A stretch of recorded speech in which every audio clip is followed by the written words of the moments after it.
السلام علیکم ناظرین، کیا حال ہیں؟ سب خیریت ہے؟ تو آج ہم سورہ بقرہ کی آیت نمبر 58 اور 59 کی تلاوت کرتے ہیں۔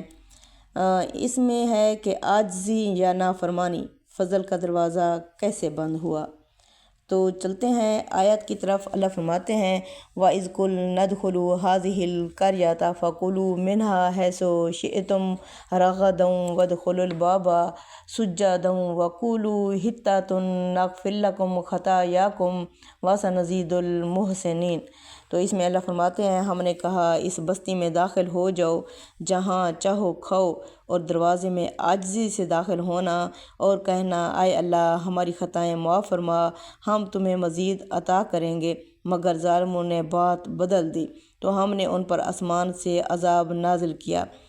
اللہ نے فضل کے مقام میں داخلے کے لیے عاجزی، شکر اور معافی مانگنے کا راستہ رکھا، مگر بنی اسرائیل نے نعمت کی قدر نہ کی، حکم کو ہلکا لیا اور نافرمانی کی۔ تو آگے اللہ فرماتے ہیں اللہ تعالیٰ بنی اسرائیل کو ایک عظیم مرحلہ عطا فرما رہے تھے۔ یہ صرف ایک بستی میں داخلہ نہیں تھا، یہ فضل، مغفرت اور ترقی کا دروازہ تھا۔ اللہ نے 3 شرطیں رکھیں۔ اللہ کی 3 شرطیں: عاجزی، وَادْخُلُوا الْبَابَ سُجَّدًا یعنی نعمت ملے گی تو گردن جھکا دو، کامیابی ملے تو تکبر نہ لو، استغفار، وَقُولُوا حِطَّةً یعنی اے اللہ ہماری خطائیں معاف فرما۔ نمبر 3 وعدہ اضافہ، وَسَنَزِيدُ الْمُحْسِنِينَ یعنی جو شکر اور احسان کے ساتھ لے گا اسے اللہ اور زیادہ دے گا۔ اب جو اصل خرابی تھی یعنی وہ کہاں سے آئی، تو وہ آیت کی اس حصے سے آئی ہے فَبَدَلَ الَّذِينَ ظَلَمُوا قَوْلًا غَيْرَ الَّذِي قِيلَ لَهُمْ انہوں نے حکم بدل دیا، بات کو مذاق بنا دیا، عاجزی کی جگہ استہزاء یعنی مذاق لے آئے۔ یہی اصل جرم تھا، اللہ کے حکم کو معمولی سمجھنا۔ اس کو ہم جوڑتے ہیں سورۃ النصر سے۔ سورۃ النصر میں اس کا ربط اس طرح بنتا ہے۔ سورۃ النصر میں اللہ تعالیٰ محمد صلی اللہ علیہ وسلم سے فرماتے ہیں کہ جب لوگ جوک در جوک دین میں داخل ہوں تو تسبیح کرو، شکر ادا کرو اور استغفار کرو، یعنی فتح ملے تو عاجزی اختیار کرنا، کامیابی ہو تو استغفار کرنا، نعمت ہو تو شکر ادا کرنا۔ اب 2 قومیں ہیں، 2 رویے ہیں۔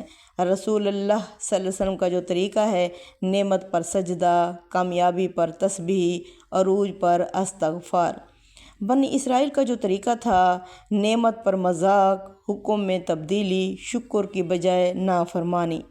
پھر اس کا جو نتیجہ نکلا وہ یہ تھا، اس کا انجام فَأَنزَلْنَا عَلَيْهِمْ رِجْزًا مِّنَ السَّمَاءِ نتیجہ یہ نکلا اللہ کا عذاب آیا وبا کی صورت میں۔ یہ تعداد بہت بڑی تھی جس میں یہ قوم ہلاک ہوئی۔ یہی بات ہمیں سمجھانے کے لیے کافی ہے، ضروری نہیں ہے کہ ان کی تعداد پر فوکس کیا جائے۔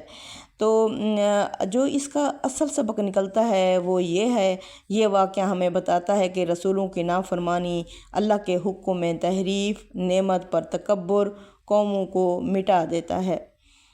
ہمارے لیے اس میں جو سوال اٹھتا ہے وہ یہ ہے کہ جب ہمیں دین، علم، کامیابی ملتی ہے کیا ہم عاجزی اختیار کرتے ہیں یا خود کو حقدار سمجھنے لگ جاتے ہیں؟ تو اس کا جو اختتامی پوائنٹ ہے وہ یہ ہے اے اللہ ہمیں نعمت پا کر جھکنے والا بنانا اور نافرمانی کے انجام سے بچا لے، آمین یا رب العالمین۔ السلام علیکم ورحمۃ اللہ وبرکاتہ۔